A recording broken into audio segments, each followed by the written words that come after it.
రేపు చతుర్దశి. అమావాస్య ముందు రోజు కనుక ఇంటిలో మందారం చెట్టు ఉన్న వాళ్ళు వెంటనే ఈ విధంగా చేయండి. చాలు వద్దన్నా డబ్బు వస్తూనే ఉంటుందండి. మీకు ఉన్నటువంటి కోరికలన్నీ కూడా నెరవేరుతాయి. 24 గంటల్లో మీ సుడి తిరిగిపోతుందండి. బిచ్చగాడైనా సరే కోటీశ్వరులుగా మారుతారు.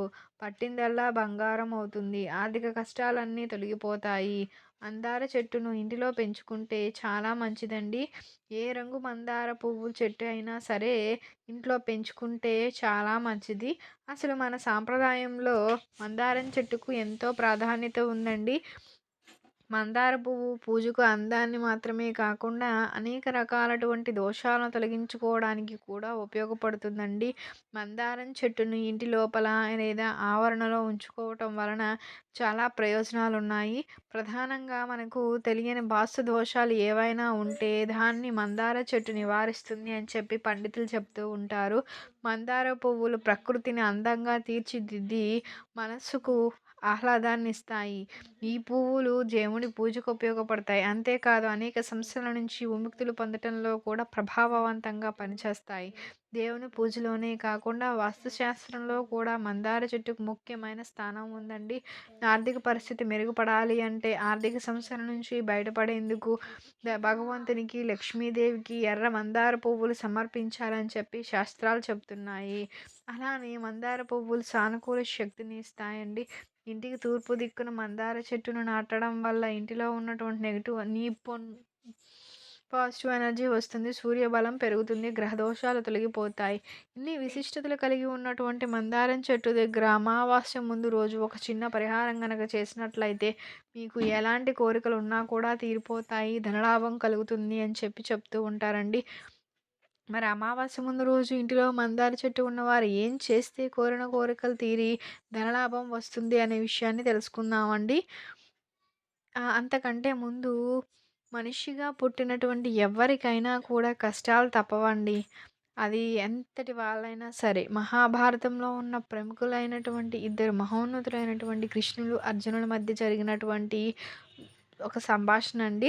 మాటల సందర్భంలో కర్ణుడు కృష్ణుడిని ఈ విధంగా అంటాడన్నమాట. కృష్ణ, నేను పుట్టగానే నన్ను నా తల్లి వదిలేసింది. అశాస్త్రీయమైనటువంటి జన్మను పొందడం అనేది నా తప్పు కాదే. ద్రోణాచార్యులు నాకు విద్య నేర్పేందుకు నిరాకరించారు. ఎందుకు అంటే నేను క్షత్రియుణ్ణి కాను అన్న కారణంతో. పరశురాముడు నాకు విద్యనైతే నేర్పించారు. కానీ నేను క్షత్రియుడిగా గుర్తింపబడేంత వరకు ఆ విద్యనంతా మర్చిపోయేలాగా శాపం పెట్టాడు. పొరపాటున నా బాణం ఒక్క ఆవుకు తగిలితే ఆ ఆవు నా యజమాని నన్ను తప్పు లేకుండా నన్ను నిందించాడు. ద్వయ ద్రౌపది స్వయంలో మనకి పరాభవం జరిగింది. ఈనాడు కుంతిమాత వచ్చి నా పుత్రుడని నిజం చెప్పడం వెనుక ఉన్న కారణం కేవలం ఆవిడ తన వేరే పుత్రులను కాపాడుకోవడం కోసమే. నేనంటూ ఏదైనా పొందాను అంటే అది దుర్యోధనుని దయాధర్మం వల్లనే. అలాంటప్పుడు నేను దుర్యోధనుని నీ పక్షాన ఉండడం తప్పెలా అవుతుంది అని చెప్పి అడుగుతాడు కర్ణుడు. దానికి కృష్ణుడు సమాధానంగా కర్ణునికి ఈ విధంగా చెబుతాడు. కర్ణ, నేను పుట్టడమే కారాగారంలో పుట్టాను. నేను పుట్టడం కంటే ముందే నా చావు నా కోసం కాచుకుని కూర్చుని ఉంది. నేను పుట్టిన రాత్రి నా కన్న తల్లి తండ్రి నుండి వేరు చేయబడ్డాను. చిన్నతనంలో నువ్వు కత్తులు, రథాలు, బాణాలు, గుర్రాలు లాంటి శబ్దాల మధ్య పెరిగావు. నేను గోశాలలో పేడ వాసనల మధ్య పెరిగాను. నా చిన్నతనంలో నన్ను చంపేందుకు నా పైన ఎన్నో దాడులు జరిగాయి. అప్పటికి నాకు నడిచే వయసు కూడా రాలేదు. కానీ ఎన్నో దాడులు ఎదుర్కొన్నాను. నా చుట్టూ ఉన్నవారు వారి సమస్యలకు నేనే కారణం అని నన్ను నిందించేవారు కూడా. నాకు సైన్యం లేదు, విద్య కూడా లేదు. మీరందరూ మీ విద్యాభ్యాసాలు పూర్తి చేసుకొని మీ ప్రతిభలకు మీ గురువుల నుంచి అభినందనలు పొందేటువంటి వయసుకు నేను విద్య నేర్చుకునేందుకు నోచుకోలేదు కూడా. సంధికుని ఋషి వద్ద 16వ ఏట నా చదువు ప్రారంభమయ్యింది. నువ్వు నీకు ఇష్టమైనటువంటి అమ్మాయిని వివాహం చేసుకోగలిగావు. నేను నాకు ఇష్టమైన అమ్మాయిని చేసుకోలేకపోయాను. పైగా నన్ను వివాహం చేసుకున్న వారు నన్ను కోరుకుని కొందరు, నేను రాక్షసుణ్ణి కాబడిన వారు కొందరును జరాసంధుని బారిన కాపాడుకోవడానికి నా గోకులాన్నంతా నేను యమున ఒడ్డు నుంచి వెళ్ళాల్సి వచ్చింది. అప్పుడు పిరికివాడిగా పారిపోయాను అన్న చెడ్డ పేరు నాకు వచ్చింది. సరే, ఇంతకీ దుర్యోధనుడు ఈ యుద్ధం గెలిచేవాడే అనుకో. నీకు మంచి పేరు వస్తుంది. అదే ధర్మరాజు గెలిస్తే నాకేమీ రాదు. కానీ యుద్ధానికి సంబంధించిన సమస్యలకు నేనే కారణం అన్న నింద వేస్తారు అందరూ నా పైన. ఒకటి గుర్తుంచుకో కర్ణ, జీవితంలో సమస్యలు, సవాళ్ళు అందరికీ ఉంటాయి. జీవితం ఏ ఒక్కరికి పూలబాట కాదు. అన్ని వేళలా అంతా సవ్యంగా ఉండదు. దుర్యోధనుడు అవన్నీ కూడా, విధిష్ఠిరుడు అవన్నీ అందరూ జీవితపు దెబ్బలు రుచి చూసిన వారే. ఏది సరి అయినదో, ఏది ధర్మమో మీ మనస్సుకు, మీ బుద్ధికి తెలుసు. మనకు ఎంత అన్యాయం జరిగినా, మనకు ఎన్ని పరాభవాలు జరిగినా, మనకు రావాల్సింది మనకు అందకపోయినా, మనం ఆయా సమయాలలో ఎలా ప్రవర్తిస్తామో అదే మన నిజమైన వ్యక్తిత్వం.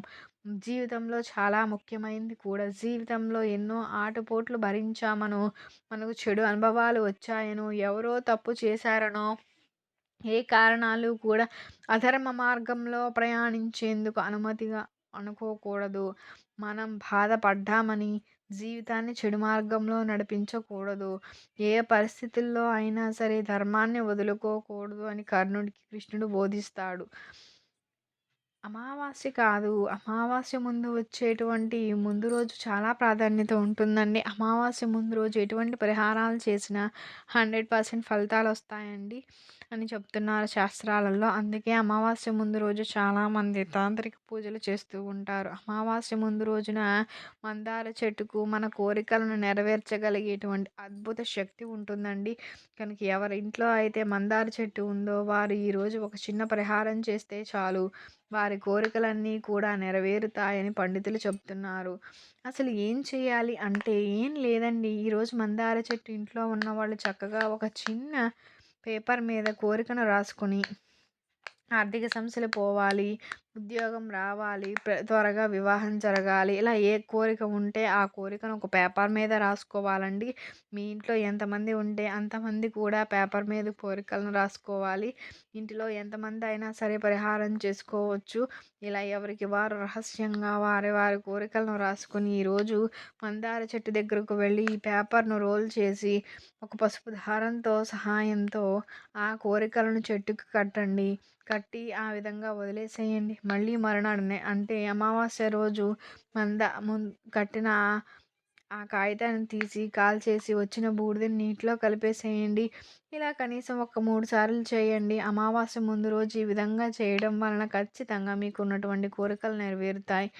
ఆర్థిక సమస్యలు అనేవి పోతాయి. ధనలాభం కలుగుతుంది. ఉద్యోగం కావాలనుకునే వారికి ఉద్యోగం లభిస్తుంది. వివాహం కావాలని వారికి వివాహం జరుగుతుంది. ఎలాంటి కోరిక అయినా సరే నెరవేరుతుంది.